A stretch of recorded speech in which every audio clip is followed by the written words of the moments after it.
Thank you.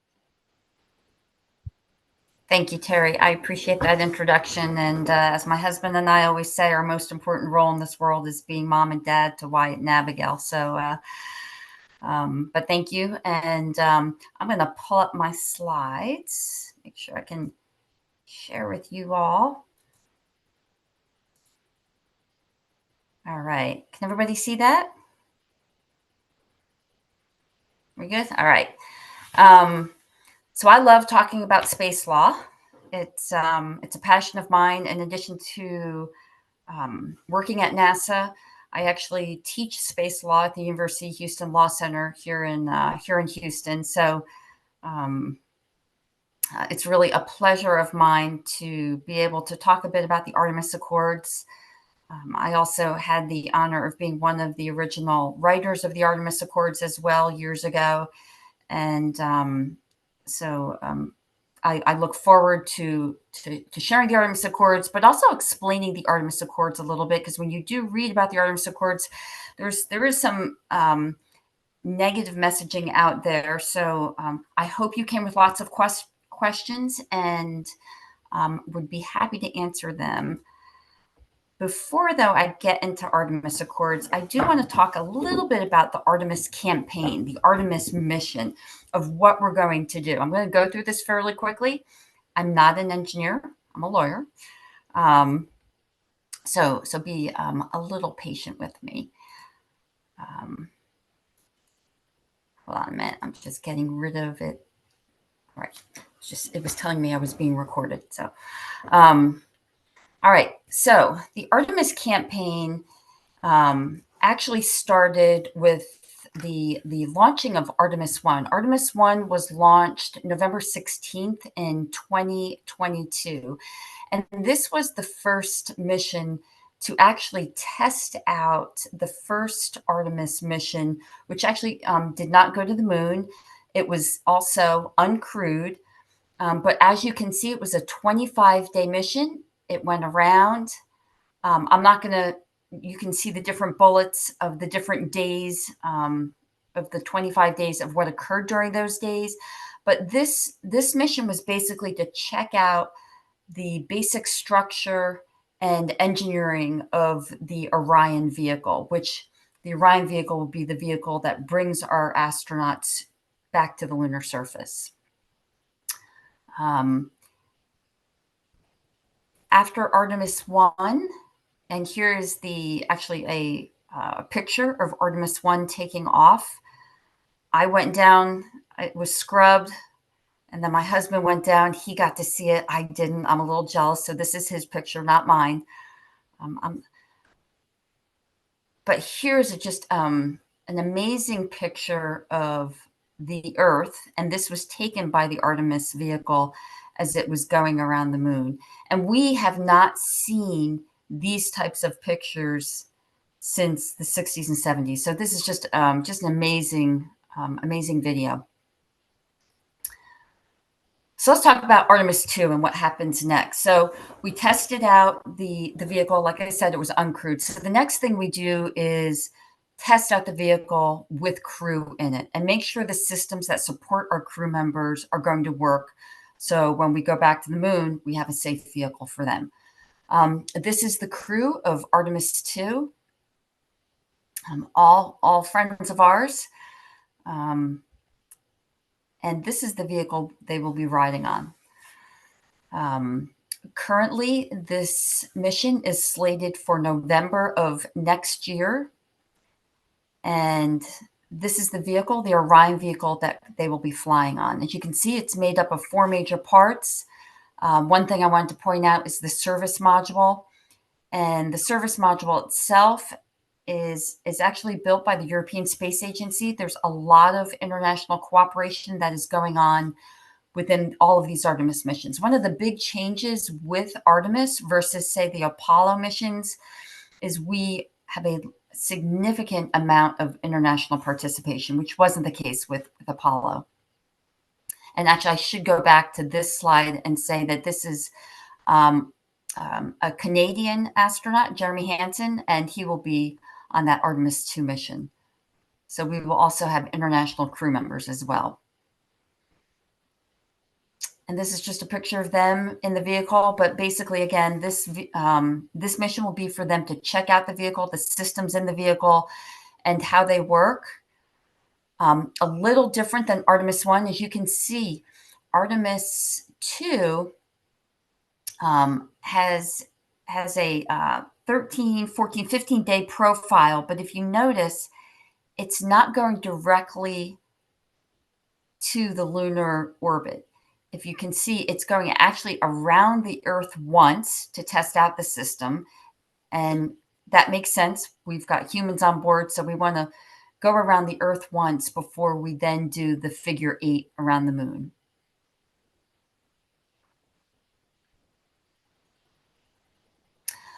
Another very important component with regards to the Artemis campaign is Gateway. So you all have heard of the International Space Station. Well, Gateway is a much smaller version of an ISS, but this will be a platform that actually goes around the moon in the what we call the halo orbit. And this will be a platform that our crew members will go to, dock to the Gateway, and then from Gateway go down to the lunar surface. Now, that's not necessarily true for the first couple of missions, but we will eventually then use Gateway as a staging location for these lunar missions. And that's actually really important because we don't want our missions to the moon to be just going and coming back. And what the Gateway allows, as it goes around the moon in the lunar orbit, it will allow for the astronauts to go down to different areas of the lunar surface. Obviously, the first couple of missions will be to the South Pole, where we have seen water and ice, but eventually we want to be able to go to various locations, and the Gateway will allow for that. And the Gateway also allows for the crew members to not have to go all the way back to Earth, but then go back up to this outpost, stay in this outpost, and they can stay in the outpost for anywhere from 30 to 90-day missions, maybe possibly going up to the outpost, being able to go down to the lunar surface, back up to the outpost and down, allowing for a more sustainable presence on the moon. Rebecca, we had one question, and Sure. it is, please state again the main purpose of Artemis to bring humans back to the moon or question mark. So the main purpose of the Artemis campaign is to begin with bringing people back to the moon. However, the Artemis campaign is having a sustainable presence on the lunar surface to then learn to then do exploration beyond the lunar surface, similar to what we did with the International Space Station. We were in low Earth orbit. We've been there for over 20 years now. We've learned a lot. We've learned about how humans, how their bodies interact being in a non-gravity environment, health issues, how to do science. Well, it's the same thing with going, say, to Mars, and Mars is the ultimate goal.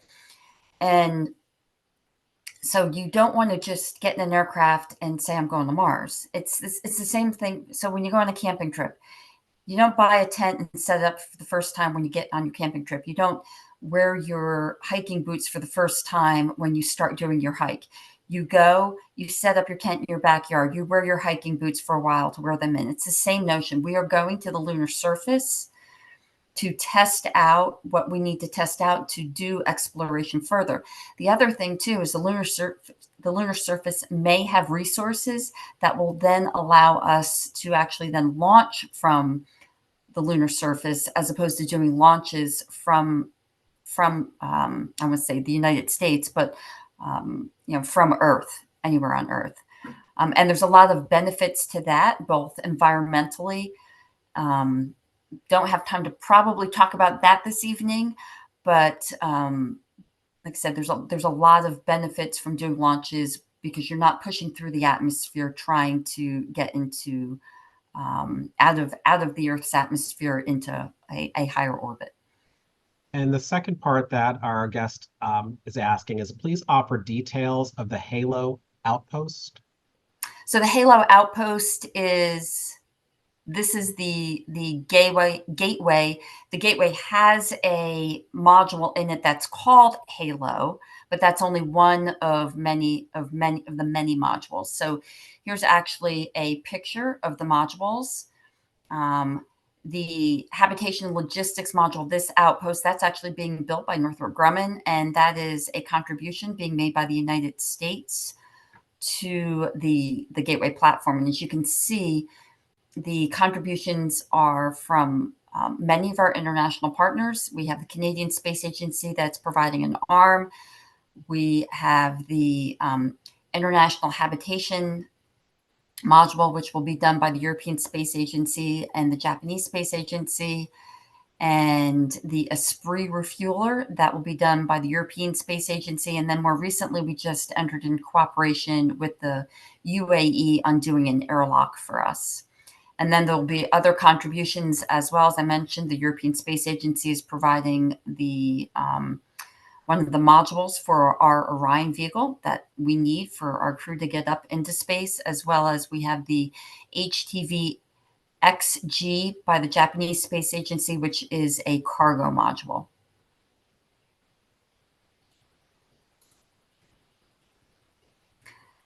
So we have the Orion vehicle that will get us to the outpost that will get us to Gateway. But then how do you get from Gateway to the lunar surface? So this is actually called the Human Landing System. There are two contracts underway with our U.S. contractors, both SpaceX and Blue Origin. And these will be the vehicles that our crew use to get down to the lunar surface. So this is the one previous was SpaceX's version. This is Blue Origin's version. And then also very importantly, we need new spacesuits. And here are some versions of some of the new proposed spacesuits. The two companies working on that is Collins Aerospace and Axiom Space. All right. So that was the very short of a very long of our Artemis campaign. But wanted to just give you a very quick overview to understand what are we doing, and then very importantly, what legal framework are we doing it under? As mentioned by Dean Bond, that we had original signatories in October of 2020 that signed the Artemis Accords. These are the original signatories, and actually, this is a picture of the signatures taking place. Many of them did it remotely. Since then, we actually have 40 signatories. We added one last week, and that was Uruguay. We had 1 week. We had the week of the S's, where we had Sweden, Switzerland, and Slovenia. And I actually had the opportunity of being the NASA official at the Slovenian signing. So why is this important? And I'm going to, my next slide, we'll talk a little bit about who, what, where, when, and why. But this is just kind of an overview of, again, the Artemis program. And the program, but the campaign. And as I mentioned too, it's achieving a sustainable and robust presence on the moon. It's no longer going and coming back, but it's going to the moon and learning how to live and build a structure on the lunar surface. So with that happening, everybody wants to know, what rules are we playing by? And it's not going to be just governments doing this, but we're also going to have a lot of private sector players as well going to the lunar surface. And as you've seen in the news, over the past 6 months, we had a flight by Astrobotics and Intuitive Machines, and they are a part of the companies that are providing transportation to the lunar surface for cargo under our CLPS contract. So as mentioned earlier, these are the basic tenets, and I'm going to just walk through them individually. So I'm not going to spend too much time on this slide, but like this slide. So why are we doing this? Why do we need the Artemis Accords? And it's the same reason. Why do we need laws? Why do we need laws on Earth? Everybody wants to know what to expect from others. Now, I say laws. I have to be very careful here to explain the Artemis Accords are actually not legally binding. To put legally binding treaties in place takes years and years and years, sometimes close to a decade. So what we have done is put principles in place in hopes of everyone agreeing to those principles in how to partake in these activities beyond low Earth orbit. And why is this important? Again, we want all countries to have a common vision of a set of principles, guidelines, and best practices. And very important too, the Artemis Accords is meant for civil exploration. NASA is a civil space agency, so this just being very clear that we anything that we have within the Artemis Accords does not apply to DoD. We're very separate in our activities. And why do we want to do this? Well, if you don't agree to the same principles, how do you go up to the lunar surface and partake in activities? How do you partake in activities safely? It reduces uncertainty and also promotes the beneficial use of space for all mankind, as opposed to parties going up there and performing different activities in different ways. It also represents a political commitment. Again, they're not legally binding, but it is a political commitment by countries that they will be obligated to the Artemis Accords. And also, very importantly, the Artemis Accords implement what was mentioned earlier, the Outer Space Treaty and our four major space treaties. We have the Outer Space Treaty, we have the Astronaut Rescue and Return Agreement, we have the Registration Convention, and the Liability Convention. So the principles that the Artemis Accords put in place are further implementing the treaties that have already been assigned, have been signed and agreed to by most spacefaring nations, if not all. Who does it apply to? Applies to civil space agencies. And also, very importantly, where does it apply?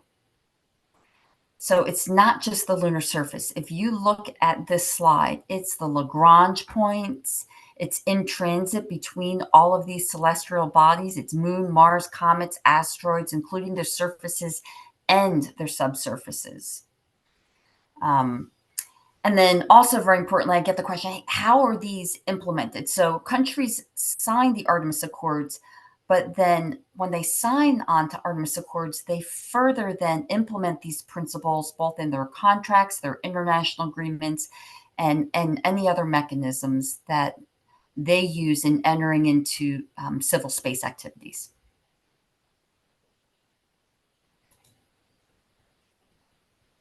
Rebecca, just one question from the Sure. last slide, and I think you've touched on this. And the participant is asking, there was an article in the New York Times today regarding increasing our preventative military presence in space. And I think you just mentioned that probably doesn't have any connection with Artemis, but could you expand on that article if you're aware of it? I have not read the article, so I can't expand upon it. I'm sorry. I got out of work today, and it's been a Sure. busy day. But yes, with regards to Artemis Accords, as you see, who does it apply to? It only applies to civil space activities. I'm not sure if who that article was referring to when I say who, which country. So my apologies. And on that note, let's talk about the first principle of the Artemis Accords, and it is peaceful purposes. So you'll see peaceful purposes that all activities in outer space have to be done for peaceful purposes. And peaceful purposes does not necessarily mean non-military. It's meant to be more non-aggressive. And it's reflected both in the Accords, and it's very heavily reflected in Article 4 of the Outer Space Treaty. We're not allowed to have military installations and weapons of mass destruction in outer space. So this principle really is to just reiterate what you see over and over again in our current treaties, but also probably one of the most important principles that we like to reiterate in all of our treaties, as well as in all of our even agreements in NASA. We use peaceful purposes. Again, the very important premise of our activities in outer space. Transparency. You have a lot of countries that are very transparent about their activities in space. What are their long-term goals in space? So what we have asked is that all countries that sign Artemis Accords and agree to Artemis Accords would be willing to share their long-term goals of their activities in space. There's also in Article 9 of the Outer Space Treaty that states inform the UN of their activities, and particularly sharing information with regards to the nature, conduct, and location of their activities in outer space. So again, just being transparent with one another and sharing information, a very important principle. But again, it's implementing what's already in the Outer Space Treaty and our other treaties. And another question related to that, thank you. The question is, someone is surprised that Russia is not a signatory since we cooperate with them on the International Space Station. Yeah, that's a really good question. So we do cooperate with them in low Earth orbit on the ISS. They have decided not to sign the Artemis Accords at this point in time. They are welcome to. If you do remember when I talked about Artemis Accords, though, and I've talked about where it applies, it's really beyond low Earth orbit. So we have good cooperation with the Russians on the ISS. We still cooperate with the Russians on ISS, and but again, the Artemis Accords apply beyond low Earth orbit. And a follow-up to that, how are countries selected to join the accord? No, but we don't select them. They normally come to us because they have an interest in upholding these principles. If Russia came to us and wanted to sign the Artemis Accords, we would sign the Artemis Accords with them. Or it's not us signing with them, but that they could sign on to the Artemis Accords as well as the Chinese too. Again, the principles in the Artemis Accords are similar principles of what you already find in these international agreements, particularly the Outer Space Treaty, and the Chinese and the Russians have both actually, they're signatories of the Outer Space Treaty. All right. Also very important, talk about transparency, interoperability. And actually transparency really plays into interoperability. If you are sharing information and you're transparent about your technologies, it allows countries to be more and more transparent, interoperable. You know, the other important thing about interoperability, which we learned from the International Space Station, was just basic things like a docking station. So you have spacecraft come up to the ISS. Well, if you don't have a docking system that matches and can mate to the docking system on the ISS, you can't come up to the ISS. So NASA and its international partners have a interoperability working group that works towards setting standards that allows for all countries, while it's the International Space Station, space agencies that are a part of it, they take those standards that they determine are best for the International Space Station, They put those standards out for comments to the international community. The international community can respond back and provide comments. And then everything is publicly shared for other space agencies and countries to see. Interoperability on the lunar surface is going to be extremely important. If you think about it, I was on a call last week, and somebody was talking about the importance of being, what time are we using on the lunar surface? I've never thought about that. What do you mean, what time are we using? Time works differently slightly in space, and they were talking about, yeah, so we need this clock on, we're going to use an atomic clock on the lunar surface to determine what time, but we all have to agree at the same time, because what happens if you're doing a mission on the lunar surface and you're all working off of a different time and a different clock? What if you're on the lunar surface and you have a module and you want to connect to somebody else's module?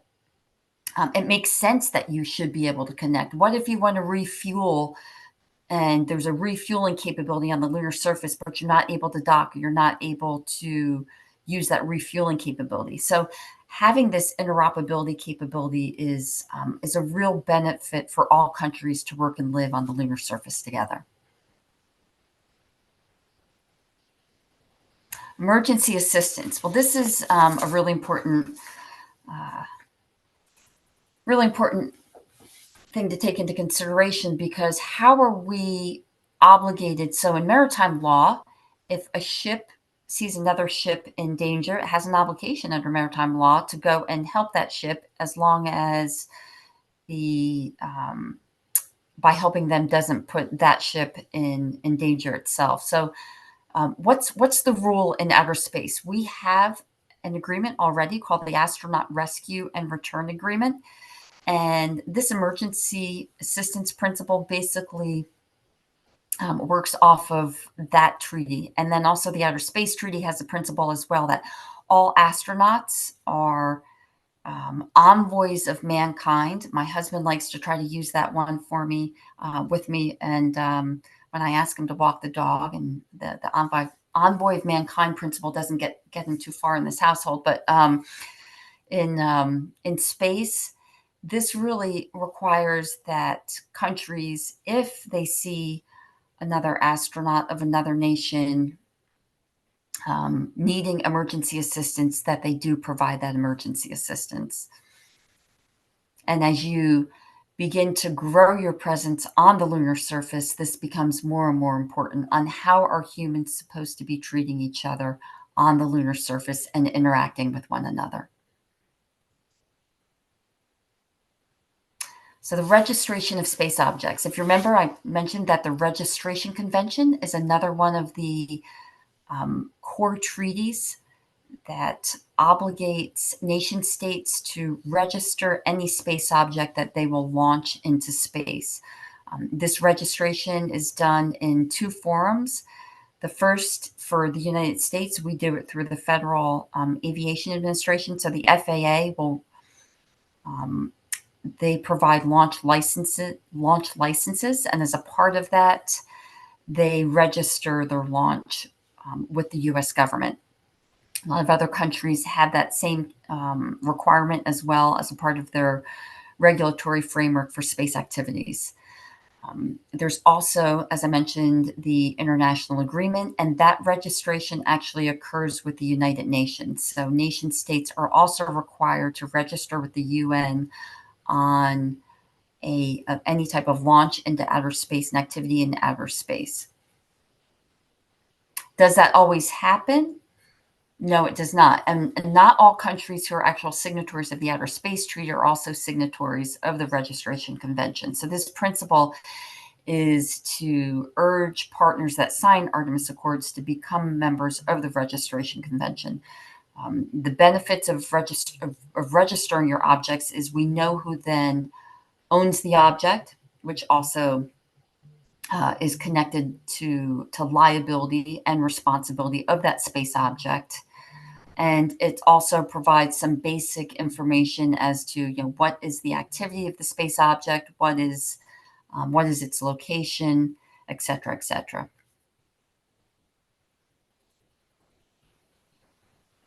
All right.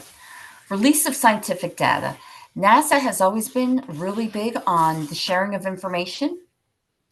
In all of our international agreements, we require the sharing of information. Now, I need to explain it's the sharing of NASA information.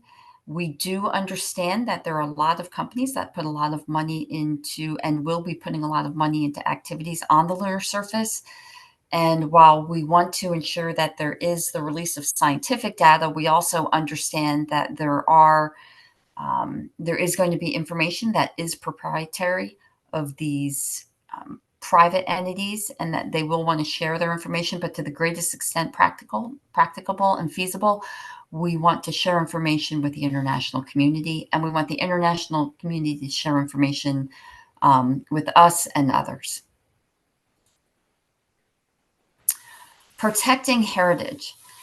So there's been some really amazing things to occur on the lunar surface, not just by the United States, but the Chinese, they landed on the dark side of the moon, and they have a buggy on the dark side of the moon. We have our flag on the lunar surface, and we want to ensure that we protect these locations as lunar heritage sites.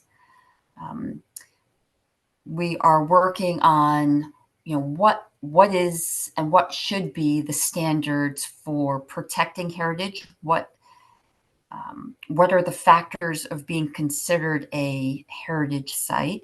And then also there will be locations that may be very rich in certain resources, and we want to make sure that we do share some of those, or that we do save and share some of those sites, because you don't want countries going in where there's sites and it's only the countries that are capable of showing up first that get to use them. So we want to ensure the preservation of those sites as well.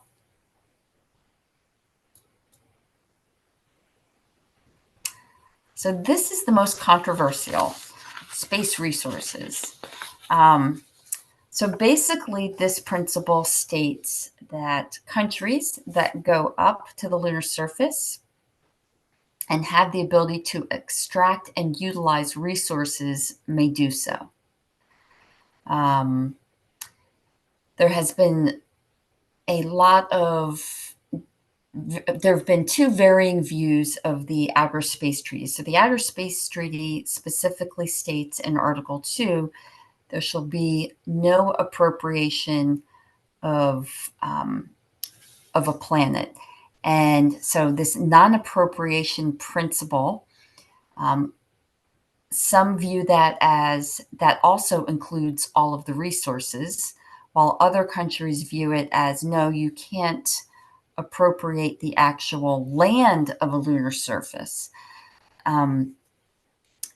There's, again, these two varying views. The view that states that you cannot actually appropriate resources. Many of those countries are signatories to what we call the Moon Treaty. The United States is not a signatory to the Moon Treaty. Actually, neither is China or the Soviet Union.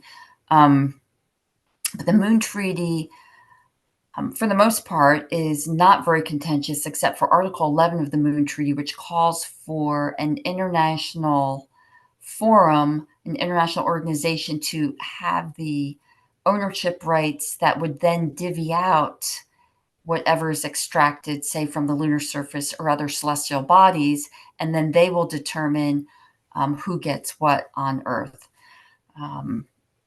That has not been very popular, as I mentioned, with some of the spacefaring nations. With others, there has been. But this principle of space resources, it allows for the ability to extract and utilize. It never gets to ownership. So the United States, in a 2015 law, the United States specifically states that a U.S. citizen, which includes a company, can extract resources, and once it's extracted, it's not considered a part of that celestial body, and that company can take ownership of it. There's other countries that have similar laws. Japan does, Belgium does, the UAE also does. And then there are other countries, like I said, that prescribe to the Moon Treaty, where if you extract something, there needs to be an international organization that takes ownership of it, and then they determine the ownership rights and how they are divvied up. Again, the Artemis Accords is not inconsistent with either of them. So if you are a country that's a signatory to the Moon Treaty, say like Australia, you can actually also sign the Artemis Accords. And I think there's a very a big misunderstanding that if you've signed the Moon Treaty, you can't sign Artemis Accords, which is actually not the case.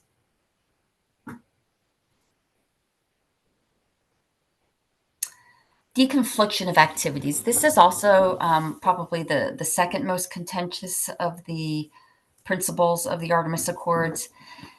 And so the deconfliction of activities is you want to avoid harmful interference with somebody else's activity in outer space.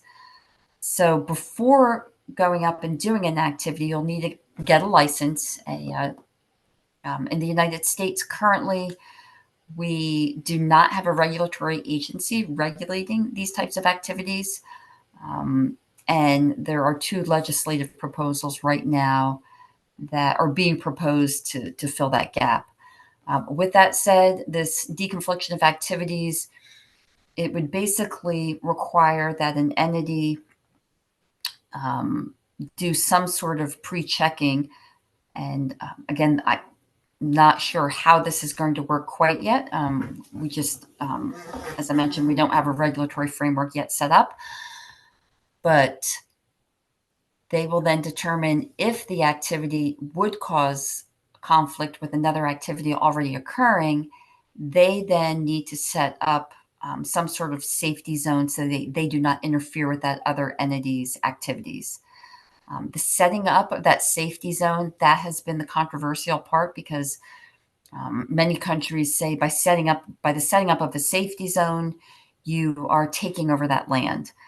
I would say the Artemis Accords does very specifically state that your activity can only, and your safety zone can only be the size of your activity. And if you stop doing the activity, you no longer have that safety zone.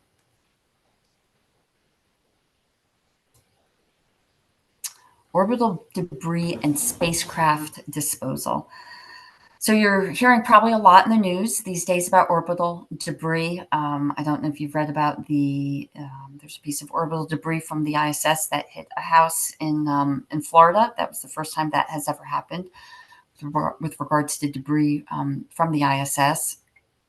And like I said, there's been quite a bit in the news lately. It is an issue. I'm not going to sugarcoat orbital debris in any way. The growth of orbital debris is exponential, and we definitely need to find ways of dealing with orbital debris. It's obviously an international issue, because you can have one country that will agree to stop doing certain activities or stop doing or putting mitigation measures in place. But if the other countries aren't doing it, it's really not going to mitigate orbital debris. So this principle, very important, just that countries are going to do what they can to mitigate. We do have non-legally binding debris mitigation standards, which are used internationally. And most, if not all, of the larger spacefaring nations do follow them. And then in addition to that, and very importantly too, as you see in this principle, it's not just the debris, but it's not just the debris in space, but it's the debris on space surfaces as well. So if you're going to bring, say, a spacecraft, or you're going to build some sort of module structure on the lunar surface or somewhere else, you need to have a disposal plan of what's going to happen, how are you going to dispose of that structure after you're done using it. And NASA actually does require that as well in in many of its agreements.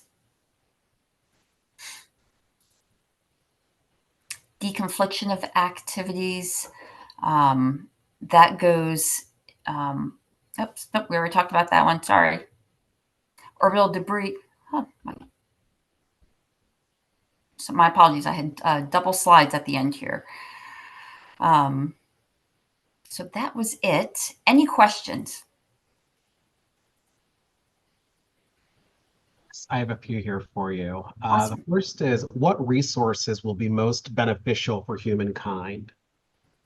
Yeah, that's a really good question. Obviously, water, because you can eventually have possible rocket fuel from water, and then you can do launches from the surface, and then just having water for humans to live. Obviously, right now we really don't know what resources are up on the lunar surface. If we're talking lunar surface, the one thing we know we do have a lot of up there is lunar regolith.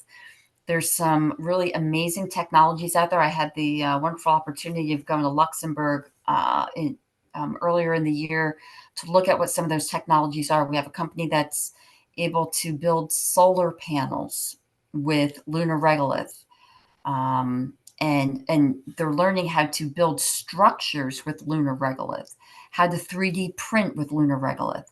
So that is all really important technologies, how to build bricks with lunar regolith so you can build structures then on the lunar surface. But that's the type of out of the box thinking and technologies that we will need for people to live and work, because the weight, you can't, well, you can, but the weight of and the cost and expense of bringing something from Earth to the lunar surface is just so expensive. The greatest expense of space travel is the launches.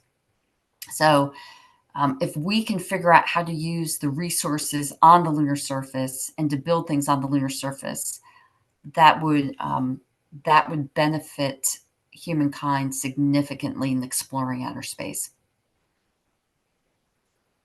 And you mentioned the orbital debris. So in the Florida example, the house example that you provided, who was liable for that? We are having a that has not currently been determined yet. We're waiting, and we're working that claim process right now. Just a few more. What protocols are in place to prevent private companies from bringing biological contaminants to worlds like Mars or Europa that could, in theory, have ecosystems of their own? Yeah, really great question. So as I mentioned, we don't necessarily, we're working on the regulatory structure for launches from the United States, but I would expect as a part of that regulatory structure, we would be asking what type of payloads are on that launch vehicle and what's being brought up. And so any entity that's requesting a launch license, they would have to release that type of information. That would be a part of the information that is considered in a launch license. What is the difference between the Artemis Accords and the 1967 Outer Space Treaty? So the Artemis Accords helps implement the articles, many of the articles in the Outer Space Treaty. So the Outer Space Treaty touches both on liability. It talks about registration. It talks about astronauts being envoys of mankind. It has some principles in there with regards to non-interference, non-appropriation, and limitation of military activities. So all of that, all of those articles within the Outer Space Treaty, the Artemis Accord takes and is further implementing that through its non-legally binding framework. But the principles themselves in the Outer Space Treaty, the articles in the Outer Space Treaty are legally binding on nation states.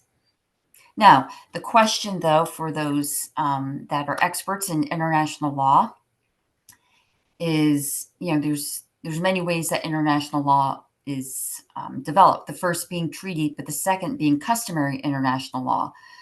So if you have principles that over time enough countries follow and they believe that they are bound to it, like law, that in and of itself can develop customary international law.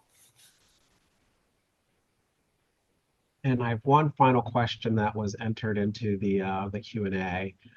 And we're not sure if we know this yet or not, but has the environment changed on the lunar surface such that astronaut suits will need to be altered for these changes? I don't know that question. I don't know the answer to that question. I do not think it's been altered in a way that would require a change in their suits, but we want a change in their suits. If you remember during the Apollo era, you see the astronauts, they're bouncing. Well, and they couldn't bend over. The whole purpose of these new spacesuits is to give the crew members the capability of grabbing something, being able to more easily pick something up, having a significant amount of mobility. We also want lunar vehicles and astronauts being able to get in and out of those lunar vehicles and having that capability in a spacesuit that, like I said, allows that flexibility of being able to do more and different types of activities on the lunar surface. Rebecca, thank you so much. That is absolutely fascinating, and particularly the difference between approaches going back to the Apollo missions, where there was a lot of competition between countries, to now a much more collaborative approach with the Artemis campaign. That is truly fascinating. I'm gonna ask if there are any final questions for you before we close out. It looks like there is one more question. Why not use robotics and drones instead of humans? I wish my husband was here.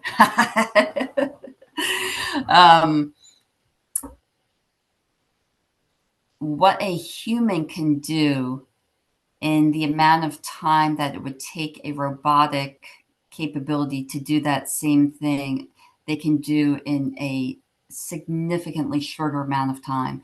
When you look at the robotic missions that have gone to Mars as well, and you even look at what happened with the CLIPS missions, you can send something robotic, but what happens if the solar panel gets dusty and they can't move anymore?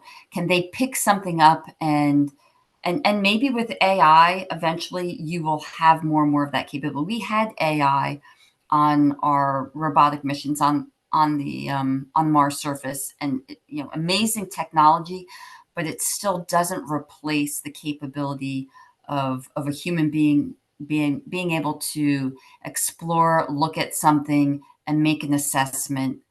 I would still like to think that we think our human minds are more capable of robotics. And then also too, I mean, the whole purpose of this is the impacts to the human body. So we know how zero-G gravity on the ISS and the medical issues and the health issues that go along with human beings living in space for 6 months, 3 months, or a year. We've done. The moon, the gravity is going to be 1/6 of the Earth. So that is a different environment. How does that impact humans? And how can we live in a sustained environment on the lunar surface? You need to send human beings to learn about that. Well, that is a fantastic note to end on.